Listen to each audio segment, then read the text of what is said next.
بسم اللہ الرحمن الرحیم۔ السلام علیکم۔ آج ہم بات کریں گے کہ حضرت محمد صلی اللہ علیہ وآلہ وسلم نے خواب میں آ کر حضرت ابن عباس کو حضرت امام حسین کی شہادت کی خبر دی۔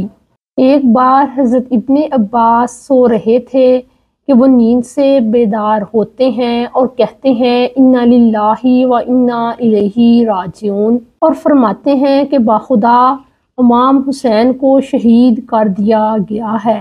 آپ نے مزید بتایا کہ مجھے خواب میں حضرت محمد صلی اللہ علیہ وآلہ وسلم کا دیدار ہوا۔ ابن عباس نے مزید فرمایا کہ میں نے خواب میں حضرت محمد صلی اللہ علیہ وآلہ وسلم کو دیکھا ہے۔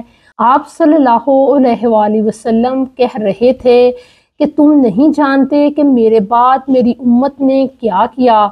میری امت نے میرے بیٹے حسین کو شہید کر دیا ہے۔ ان کے پاس ایک شیشے کی بوتل تھی اور اس میں خون تھا، اور وہ کہہ رہے تھے کہ یہ حسین اور حسین کے ساتھیوں کا خون ہے، اور میں اس کو اللہ تعالیٰ کے پاس لے جاؤں گا۔ 24 روز کے بعد حضرت عبداللہ بن عباس کو حضرت امام حسین کی شہادت کی خبر ملتی ہے۔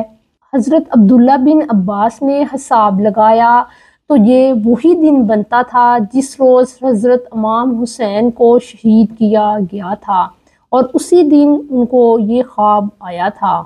یہ واقعہ امام غزالی کی کتاب احیاء العلوم سے لیا گیا ہے۔ اس طرح کے مزید واقعات کو جاننا چاہتے ہیں تو ہمارے چینل کو سبسکرائب کریں۔ السلام علیکم۔